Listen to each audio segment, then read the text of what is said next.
Hello guys, I am back with one more video of biochemistry.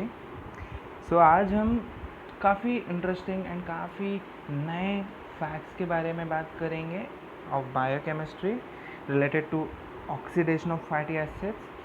First हम beta oxidation of fatty acids already हम cover कर चुके हैं। क्या होता है beta oxidation of fatty acid, क्यों होता है बीटा ऑक्सीडेशन एंड कैसे होता है, ठीक है, सब डील कर चुके हैं। बट कुछ और इंटरेस्टिंग फैक्ट्स हैं जो हमको MCQ सॉल्व करने में मदद करेंगे एंड ऑल्सो हमारे कॉन्सेप्ट्स और ज़्यादा क्रिस्टल क्लियर करने में हेल्प करेंगे। सो वो इम्पॉर्टेंट फैक्ट्स क्या हैं? So here we go, some important facts about fatty acid oxidation. ठीक है, तो अभी हम सिर्फ उसी पर फोकस करेंगे, राइट? ओके, सो पहले तो हमने already beta oxidation of fatty acid पढ़ चुके हैं। So beta oxidation of fatty acid में इम्पॉर्टेंट हमने एक चीज़ देखा है दैट हमने कौन से फैटी एसिड कंसिडर किया है। आपको याद होगा, मैंने तब भी बोला था हमने पामिटिक एसिड हम यूज़ करने वाले हैं। ठीक है, हम फैटी एसिड मतलब हम सिर्फ पाल्मिटिक एसिड कंसिडर कर रहे हैं, ठीक है, विच इज़ ऑफ 16 कार्बन। अरे यार, ये चल क्यों नहीं रहा है? वेट एक second, which is of 16 carbon. Okay, एक सेकेंड। सो पाल्मिटिक एसिड 16 कार्बन का होता है, राइट? सो हमने क्या बोला था, पाल्मिटिक एसिड को हम ऑक्सीडाइज कर रहे हैं, बीटा ऑक्सीडेशन करने वाले हैं। एंड रूल क्या होता है बीटा ऑक्सीडेशन करने का? रूल ये होता है कि आप हर साइकिल में पाल्मिटिक एसिड को, ये बोला जाता है, लिटरेचर में लिखा आता है दैट 16 कार्बन के पाल्मिटिक एसिड को कन्वर्ट कर आपको बीटा ऑक्सीडेशन करने के लिए यू नीड 7 साइकिल्स। एंड आपको बता दूं कैसे वो 7 साइकिल्स आए हैं, देखो। ओके, स्टार्ट करते हैं with 16 carbon palmitic acid. 16 carbon क्या हुआ था? कन्वर्ट हुआ था 14 कार्बन का असाइल कोए में कन्वर्ट हुआ था। एंड 2 कार्बन का हमारे पास क्या आया था? एसिटाइल कोए आया था। मैं एसिटाइल कोए को स्टार से डिनोट करना पसंद करूँगा, एसिटाइल कोए को स्टार से डिनोट कर रहा हूँ, ठीक है। सो हर साइकिल में 2 कार्बन का एसिटाइल कोए निकल जाता है एंड रिमेनिंग रिसाइकिल होता है। मैंने ऑलरेडी बीटा ऑक्सीडेशन में बताया था, रिमेनिंग मतलब रिमेनिंग जो भी फैटी एसिड होगा, फैटी एसाइल कोए होगा, वो 2 carbon less than the parent fatty acyl कोए होगा, ठीक है। सेम वे में ये 14 वाला कैसे होगा? 14 वाला फर्दर कैसे जाएगा? 14 वाला फर्दर और टूटेगा। 12 कार्बन का एसाइल कोए होगा एंड 2 कार्बन का अगेन एसिटाइल कोए होगा। फिर से अगला साइकिल में 12 कार्बन वाला भी टूटेगा 10 कार्बन में एंड एसाइल कोए में टूटेगा, ठीक है, एसाइल कोए में टूटेगा। फिर से 10 कार्बन वाला अगेन टूटेगा 8 कार्बन में और एसाइल कोए में। फिर 8 कार्बन वाला टूटेगा 6 कार्बन में एंड एसाइल कोए में। फिर से 6 कार्बन वाला टूटेगा 4 कार्बन में और एसाइल कोए में। फिर से ये 2-2 कार्बन कम करते जाना है हमको सिर्फ, और ये एसाइल कोए में अल्टीमेटली मेरे पास एसाइल कोए आता है। सो काउंट करें कितने एसाइल कोए आए। पहली बात काउंट करते कितने साइकिल हुए, ठीक है, एक साइकिल, ठीक है, काउंट करना स्टार्ट करते हैं, राइट? ओके, ये 1 हुआ, 2 हुआ, 3 हुआ, 4 हुआ, 5 हुआ, 6 हुआ, 7 हुआ। टोटल कितने साइकिल्स है? नंबर ऑफ साइकिल्स लिखते हैं, आप खुद कॉपी में बना के देख सकते हैं ये चीज़। नंबर ऑफ साइकिल्स होंगे 7। अरे यार, ये लिख क्यों नहीं रहा है? एक सेकेंड।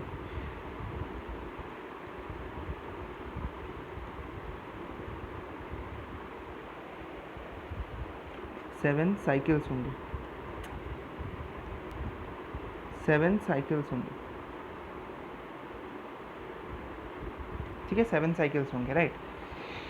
एंड कितने एसिटाइल कोए आए? काउंट करते हैं, 1 2 3 4 5 6 7 8। टोटल स्टार्स काउंट करना है, तो टोटल एसिटाइल कोए कितना है? तो आंसर है 8 एसिटाइल कोए आए। मैं स्टार बना दूँ फिर से, 8 एसिटाइल।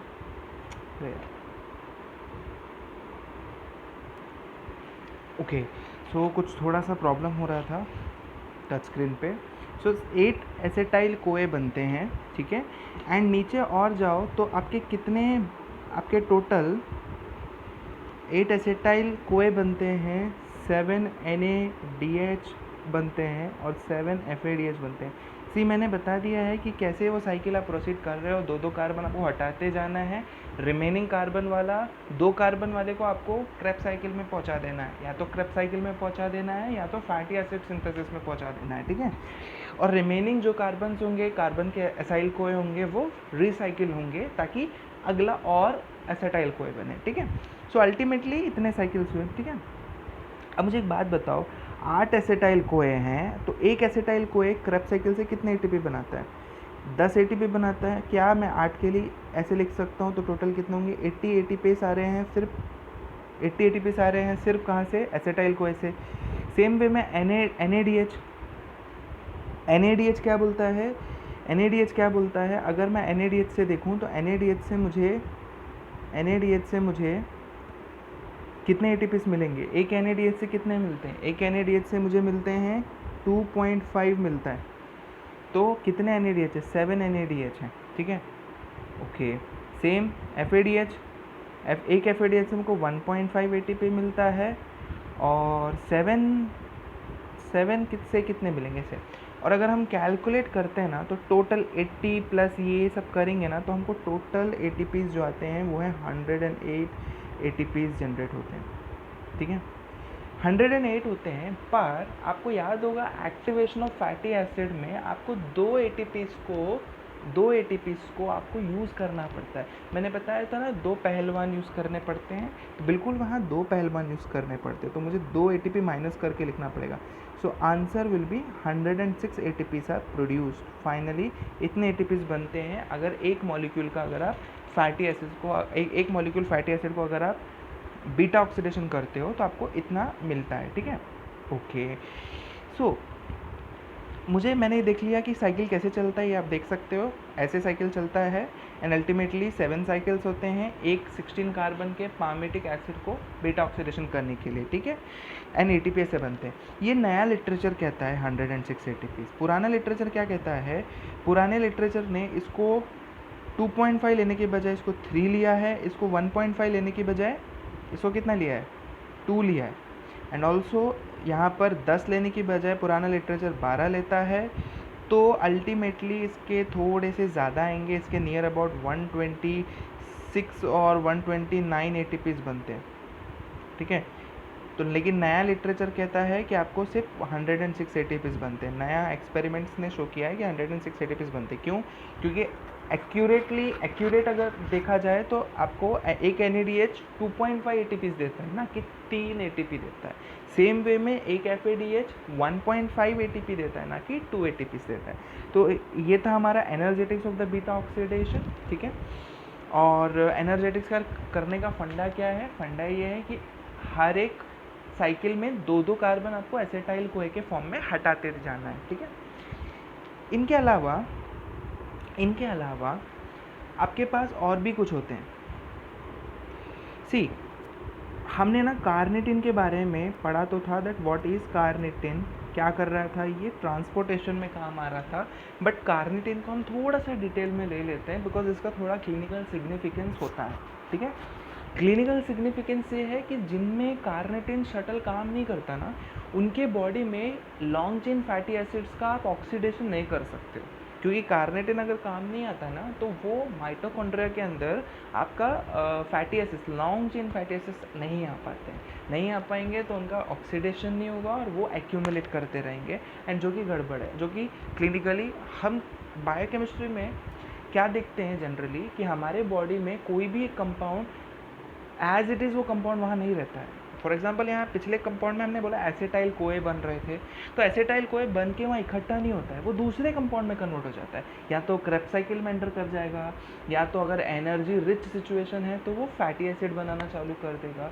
तो लाइकवाइज कहीं ना कहीं वो एक मॉलिक्यूल दूसरे मॉलिक्यूल में शिफ्ट होना चाहिए, ठीक है।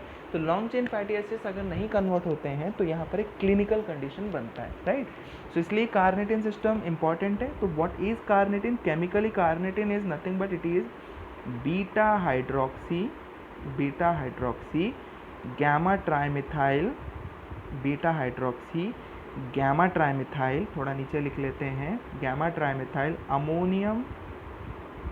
Ammonium butyrate. ये इतना बड़ा नाम है और उसका काम भी उतना बड़ा है, ठीक है। कार्निटिन का काम भी बड़ा है, ठीक है। ये इस कार का नाम है, इस गाड़ी का नाम है, जैसे होता है ना मर्सिडीज, है ना, BMW, ऐसे बहुत सारे नाम है। तो यहाँ इसका भी नाम है। इसका शॉर्ट में नाम क्या लिखेंगे हम? शॉर्ट में एकदम अच्छा सा तगड़ा सा नाम लिखते हैं, ठीक है। क्या नाम है? बीटा हाइड्रोक्सी गैमा, M लिखते हैं और A भी लिखते हैं। तो ये इसका कंपनी का लोगो है और ये कंपनी का शॉर्ट में नाम है, ठीक है। जैसे होता है ना लोगो वोगो आ जाता है, मर्सिडीज़ में अलग अलग लिखते हैं, खैर। तो ये हमारा एक छोटी सी कार है, ठीक है। कार्निटिन में ना एक्चुअली इम्पॉर्टेंट क्या है, इसके क्लिनिकल कंडीशंस। डिफिशिएंसी होती है ना, तो डिफिशिएंसी अगर होती है ना तो आपको ना एक चीज़ देखने को मिलता है। आपको चीज़ क्या देखने को मिलता है? क्लिनिकल डिफिशिएंसी होती है हैट के फॉर्म में, निमोनिक है। क्लिनिकल मैनिफेस्टेशंस क्या हैं? क्लिनिकल मैनिफेस्टेशंस अपने यहाँ पर क्लिनिकल मैनिफेस्टेशंस क्या है? हैट है। हैट मतलब H फॉर हिपैटोमेगाली,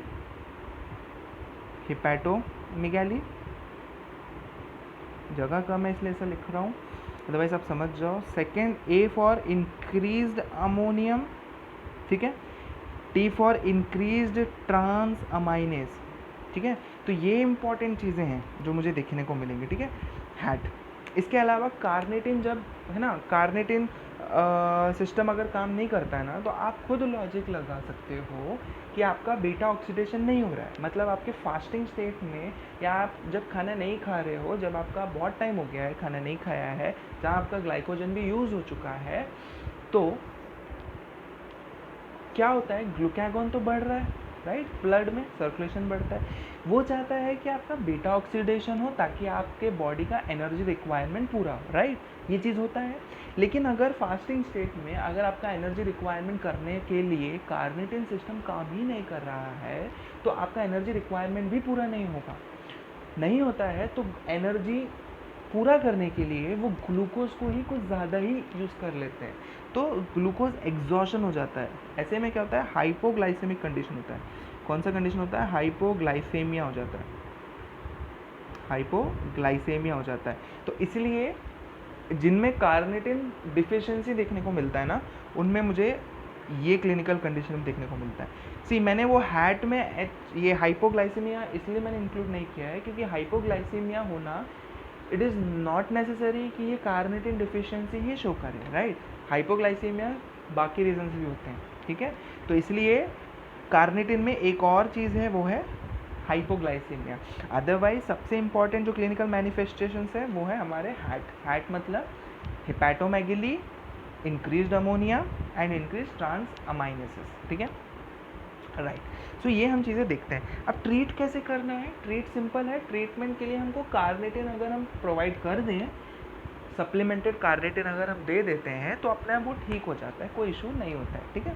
सो ये छोटा सा क्लिनिकल पार्ट था कार्निटिन से रिलेटेड, ठीक है। ऑलरेडी हमने बीटा ऑक्सीडेशन पढ़ रखा है, लेकिन क्या आप जानते हैं एक अल्फ़ा ऑक्सीडेशन नाम की भी चीज़ है। अल्फ़ा ऑक्सीडेशन ना सुन के वीडियो स्किप मत कर देना या आगे मत बढ़ जाना, क्योंकि बीटा ऑक्सीडेशन जितना कॉम्प्लिकेटेड नहीं है अल्फ़ा ऑक्सीडेशन। अल्फ़ा ऑक्सीडेशन का अपना एक इम्पॉर्टेंस है। अल्फ़ा ऑक्सीडेशन पहले तो इंट्रोडक्शन दे दूँ। जैसे फॉर एग्जांपल अपने पास असाइल कोए था, RCH2 CH2 COOH, असाइल कोए नहीं, सॉरी, ये क्या बोलते हैं, फैटी एसिड था, राइट। अपने पास फैटी एसिड था ऐसा, ठीक है। तो उसमें हम क्या कर रहे थे, हमको पता है ये अल्फ़ा कार्बन है, बीटा कार्बन है। बीटा ऑक्सीडेशन में हम अल्फ़ा बीटा के बीच का बॉन्ड तोड़ रहे थे, राइट। अल्फ़ा ऑक्सीडेशन में हम क्या करते हैं? अल्फ़ा ऑक्सीडेशन में हम एक एक कार्बन को निकालते हैं, एक एक कार्बन को CO2 के फॉर्म में हम निकालते जाते हैं। फ़ायदा क्या है?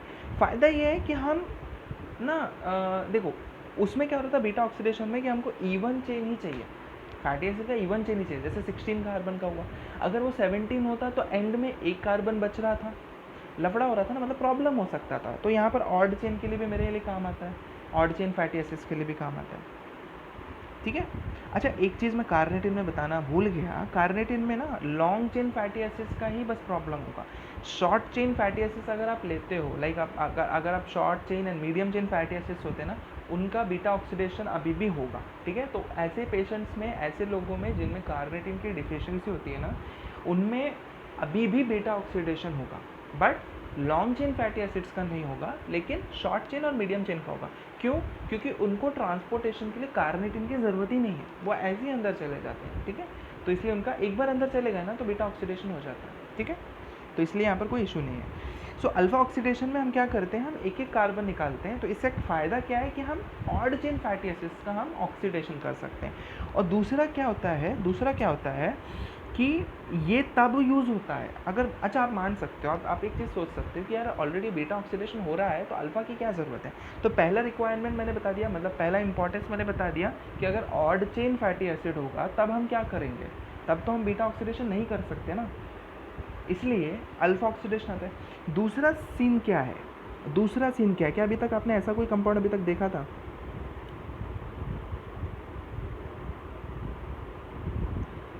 ये होता है हमारा मिथाइलेटेड, क्या बोलते हैं उसको, मिथाइलेटेड फैटी एसिड। ये होता है मिथाइलेटेड फैटी एसिड, ठीक है। ये होता है मिथाइलेटेड फैटी एसिड। ऐसे कार्बन में मैं बीटा ऑक्सीडेशन नहीं कर सकता हूँ। आप सोचो क्यों नहीं कर सकते हैं? क्योंकि मैंने रूल बताया था, जब हम बीटा ऑक्सीडेशन, चलो हमने मान लिया एक्टिवेशन भी कर दिया, सब कुछ कर दिया, लेकिन हम जब ऑक्सीडेशन, प्रॉपर ऑक्सीडेशन में आते हैं ना, तो तब हम डबल बॉन्ड बनाते हैं। हमने बताया था हमको अल्टीमेटली कीटोन बॉडी बनाना है, मतलब बीटा कीटो एसिड बनाना है, राइट। तो उसके लिए हमको क्या करना है, अल्केन को अल्कीन में करना है कन्वर्ट, एंड अल्कीन को अल्कोहल में करना है, एंड देन हमको उसको बीटा कीटो एसिड में करना है कन्वर्ट, राइट। तो हम यहाँ पर इसको क्या अल्कीन कन्वर्ट कर सकते हैं? आप खुद सोचो, क्या ये कंपाउंड अल्कीन बन सकता है? मुश्किल होगा, अल्कीन नहीं बनेगा, क्योंकि अल्कीन बनने के लिए मुझे यहाँ स्टेबिलिटी प्रोवाइड करने के लिए ऑलरेडी मेरे पास मिथाइल ग्रुप है, तो यहाँ अल्कीन नहीं बन पाएगा, ठीक है। तो इसलिए अल्टीमेटली, और एंड में आप सोचो ना, एंड प्रोसेस ही नहीं होगा। एंड प्रोसेस क्या होता है? एंड प्रोसेस आपको यहाँ पर कीटोन ग्रुप भी जोड़ना है, ठीक है, वैलेंसी भी सेटिस्फाई नहीं होगी प्रॉपर। सो बहुत सारे कॉम्प्लिकेशंस आते हैं, इसलिए ऐसी जगहों में हमको अल्फा ऑक्सीडेशन करना पड़ेगा, ठीक है। तो ऐसी जगहों में हमको अल्फा ऑक्सीडेशन करना है, इसलिए हमारा अल्फा ऑक्सीडेशन भी इम्पॉर्टेंट है, राइट। अच्छा, एक चीज़ है, मिथाइलेटेड फैटी एसिड्स को ना एक प्यारा सा नाम दिया गया है, इसको हम बोलते हैं फाइटैनिक एसिड, ठीक है। फाइटैनिक एसिड, इसको नाम दिया गया है फाइटैनिक एसिड। फाइटैनिक एसिड पता है कहाँ होता है? फाइटैनिक एसिड ना मैक में मिलता है। मैक मतलब mnemonic, M for milk, A for animal fat, C for chlorophyll, ठीक है। तो इन 3 जगहों में मुझे फाइटैनिक एसिड मिलेगा, ठीक है, राइट। अब इससे रिलेटेड बहुत इंपॉर्टेंट क्लिनिकल कंडीशन है। वो क्लिनिकल कंडीशन पता है क्या है? देखो, क्लिनिकल कंडीशन क्या है, जब मान लो, अच्छा मैं इसमें स्टेप्स बताना भूल गया। स्टेप्स क्या होता है, पहले हम बीटा ऑक्सीडेशन के स्टेप्स लिखते हैं, ठीक है। बीटा ऑक्सीडेशन के जब मैं स्टेप्स लिखूंगा ना, बीटा ऑक्सीडेशन के स्टेप क्या था? पहला स्टेप था एक्टिवेशन ऑफ फैटी एसिड। देखो, एज इट इज़ हम वही स्टेप्स लिखेंगे जो हम बीटा ऑक्सीडेशन में लिख रहे हैं। अब इसमें से क्या करेक्शन करना है, क्या ऐड ऑन करना है, वो हम लिखते हैं। दूसरा आ रहा था ट्रांसपोर्ट, बराबर। तीसरा आ रहा था प्रॉपर ऑक्सीडेशन, ठीक है। प्रॉपर ऑक्सीडेशन में मैंने क्या देखा था? देखा था कि वो अल्केन से अल्कीन कन्वर्ट कर रहा था, अल्कीन से वो अल्कोहल कन्वर्ट कर रहा था, एंड अल्कोहल से वो कीटो एसिड कन्वर्ट कर रहा था, राइट। कीटो एसिड से फिर क्लीवेज हो रहा था। क्या यही हो रहा था बीटा ऑक्सीडेशन में? क्या ये चीज़ चल रहा था बीटा ऑक्सीडेशन में? राइट। अभी इसमें चेंजेस क्या करना है? अब चेंजेस को मैं दूसरे कलर के पेन से बनाता हूँ। चेंजेस क्या है कि अल्फ़ा ऑक्सीडेशन हम जिसका करते हैं ना, किसका कर रहे हैं हम? अल्फ़ा ऑक्सीडेशन हम मिथाइलेटेड फैटी एसिड्स का करते हैं, ठीक है। तो अल्फ़ा ऑक्सीडेशन में एक्टिवेशन की ज़रूरत नहीं है, इसमें एक्टिवेशन की ज़रूरत नहीं है। क्यों एक्टिवेशन की ज़रूरत नहीं है? अब देखो, क्यों एक्टिवेशन की ज़रूरत नहीं है, पहले ट्रांसपोर्ट देखते हैं, फिर आपको अपने आप समझ में आ जाएगा कि एक्टिवेशन की ज़रूरत क्यों नहीं है। ट्रांसपोर्टेशन में ना, अब देखो ये होता कहाँ पर है, ये मेनली ये होता है, एक सेकेंड, ओके, ये होता है एंडोप्लाज्मिक रेटिकुलम, इसको थोड़ा सा जगह नहीं हो रहा है तो मैं यहाँ लिख रहा हूँ endoplasmic reticulum, right, endoplasmic reticulum में होता है। एंड समटाइम्स पेरोक्सीजोम्स में भी हो सकता है, पेरोक्सीजोम्स में भी होता है, राइट। तो आप मुझे एक बात बताओ, वहाँ पर कहाँ हो रहा था प्रोसेस, माइटोकॉन्ड्रिया के अंदर हो रहा था, और माइटोकॉन्ड्रिया का इनर मेम्ब्रेन काफ़ी ज़्यादा स्पेसिफिक हो जाता है, ये सारी चीज़ों को अलाउ नहीं करता है, राइट। तो इसलिए वहाँ पर मुझे ट्रांसपोर्टेशन की ज़रूरत थी, और ट्रांसपोर्टेशन के पहले मुझे एक्टिवेशन की ज़रूरत थी, राइट। यहाँ पर एंडोप्लाज्मिक रेटिकुलम में हो रहा है, माइटोकॉन्ड्रिया में हो ही नहीं रहा है, सो यहाँ पर एक्टिवेशन की ज़रूरत भी नहीं है, राइट, ओके। अब थर्ड प्रोसेस ऑक्सीडेशन में क्या होता है, सी अल्केन से अल्कीन ये स्टेप नहीं होता, ठीक है, अल्कीन से अल्कोहल नहीं होता, डायरेक्टली अल्केन से अल्कोहल होता है। तो इसमें सबसे पहला जो ऑक्सीडेशन का स्टेप क्या होना चाहिए, अपने आप हाइड्रोक्सिलेशन मतलब आप OH लगा रहे हो, OH लगाना मतलब आप अल्केन से डायरेक्ट अल्कोहल बना रहे हो, आप डायरेक्टली आप प्रोसेस को क्या बोलते हैं, हाइड्रोक्सिलेशन। तो एंजाइम क्या लगेगा, हाइड्रोक्सिलेज एंजाइम लगेगा, ठीक है। दूसरा क्या स्टेप होगा, अल्कोहल से कीटो एसिड, जी बिल्कुल होता है, अल्कोहल से कीटो एसिड ये होता है प्रोसेस। वहाँ पर भी ये क्या था, ऑक्सीडेशन स्टेप था, यहाँ पर भी ये क्या है, ऑक्सीडेशन स्टेप है, यहाँ पर भी क्या है, ऑक्सीडेशन स्टेप। तो पहला स्टेप क्या हुआ हमारा, हाइड्रोक्सिलेशन, एंड दूसरा स्टेप ऑक्सीडेशन।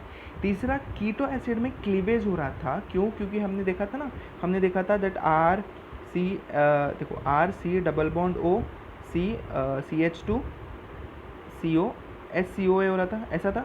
तो क्लीवेज यहाँ हो रहा था, इस बॉन्ड पे टूट रहा था, तो यहाँ दो डिफरेंट कंपाउंड्स बन रहे हैं, ठीक है। लेकिन अल्फ़ा ऑक्सीडेशन में क्या होता है, अल्फ़ा ऑक्सीडेशन में ये स्टेप में मैंने बताया था ना सबसे पहले दैट ये सिंपली ऐसा है कि इसमें से हम कार्बन डाइऑक्साइड हम निकालते हैं, ठीक है, एक एक कार्बन को हम बाहर करते रहते हैं। कार्बन को बाहर करना या लेना हम सिर्फ कार्बन डाइऑक्साइड से डिनोट करते हैं, ठीक है। अगर मैं कार्बन डाइऑक्साइड को इंट्रोड्यूस करता हूँ तो मैं इसको कार्बोक्सिलेशन बोलता हूँ। एंजाइम क्या यूज़ होगा, कार्बोक्सिलेज। अगर मैं कार्बन डाइऑक्साइड निकालूंगा तो मैं बोलूँगा डी कार्बोक्सिलेशन, और एंजाइम क्या होगा, डी कार्बोक्सिलेज, ठीक है। तो सेम वे में यहाँ पर क्लीवेज होने की बजाय यहाँ पर क्या होगा, यहाँ पर होगा डी कार्बोक्सिलेशन,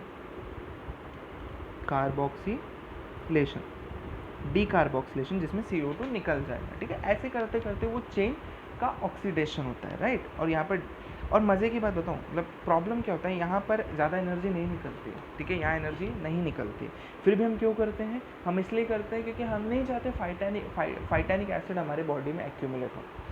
ऑल्दो ये एनर्जी हमको नहीं देता है, ये स्टेप्स हमको एनर्जी प्रोवाइड नहीं करता है, पर भी हम ये नहीं चाहते हैं कि फाइटैनिक एसिड हमारे बॉडी में एक्यूमुलेट हो। क्या हो अगर एक्यूमुलेट हो जाए, तो एक्यूमुलेट अगर हो जाए तो एक क्लिनिकल कंडीशन बनता है, और इस क्लिनिकल कंडीशन का नाम है रेफसम्स डिसीज़। वो है रेफसम्स डिसीज़, क्लिनिकल कंडीशन का नाम है रेफसम्स डिसीज़, राइट। क्लिनिकल कंडीशन का नाम क्या है, रेफसम्स डिसीज़। इसमें क्या होता है, इसमें फाइटैनिक एसिड एक्यूमुलेट कर जाता है। आप सोचो क्यों एक्यूमुलेट करता होगा, एक्यूमुलेट क्यों करता है, मेनली पता है क्यों एक्यूमुलेट करता है, मेनली ना एक्यूमुलेट तब करता है जब ये स्टेप नहीं होता है, फाइटैनिक ऑक्सीडेज एंजाइम की डिफिशियंसी के वजह से होता है। एक मेटाबॉलिक एरर है, ये एक मेटाबॉलिक एरर है जिसमें ऑक्सीडेशन नहीं हो रहा है। ऑक्सीडेशन नहीं हो रहा है मतलब एंजाइम में गड़बड़ है। एंजाइम का नाम क्या होगा, ऑक्सीडेशन हो रहा है तो ऑक्सीडेज होगा। क्यों, क्योंकि हम फाइटैनिक एसिड की बात कर रहे हैं, इसलिए हम इसको बोलेंगे फाइटैनिक एसिड ऑक्सीडेज। अब इस ऑक्सीडेज एंजाइम की डिफिशियंसी है, ठीक है, मेटाबॉलिक एरर है, इसलिए फाइटैनिक एसिड ऑक्सीडाइज नहीं होता है, जिसके वजह से वो एक्यूमुलेट करता है बॉडी में, और उसके एक्यूमुलेशन के वजह से एक क्लिनिकल कंडीशन प्रेजेंट होता है, उसको बोलते हैं रेफसम्स डिसीज। सो क्लिनिकल मैनिफेस्टेशंस क्या होते हैं, क्लिनिकल मैनिफेस्टेशंस होते हैं, एक निमोनिक है PARN, निमोनिक है, राइट।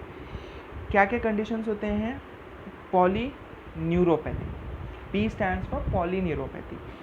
मैं लिख दूँ, जगह नहीं है शायद, polyneuropathy,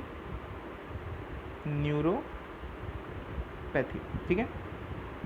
A stands for ataxia, mainly cerebellar ataxia, ठीक है। R स्टैंड्स फॉर रेटिनाइटिस, ठीक है। एंड N का क्या मतलब है? N का मतलब होता है नर्व डेफनेस। सी निमोनिक से आप याद रख सकते हो, और ये क्लिनिकल मैनिफेस्टेशंस दिखने का कंडीशन आप लॉजिकली सोच भी सकते हो कि क्यों दिख रहा होगा, ठीक है, क्योंकि फाइटानिक एसिड एक्यूमुलेट कर रहा है, right.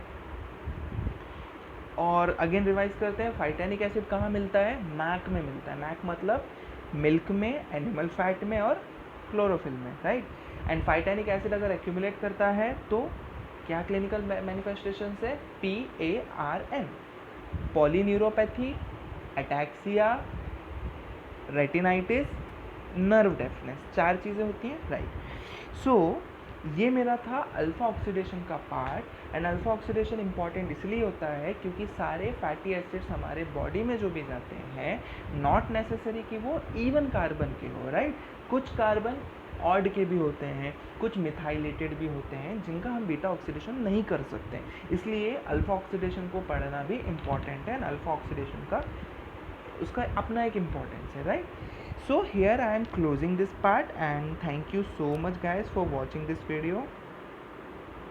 Thank you so much for watching this video, and I hope आपने enjoy किया। and I'm sure ये काफ़ी important है, काफ़ी इसमें कोई भी क्वेश्चंस बन सकते हैं। फॉर एग्जांपल अल्फा ऑक्सीडेशन कहाँ होता है, तो आंसर है एंडोप्लाज्मिक रेटिकुलम या फिर पेरोक्सिसम्स में हो सकता है।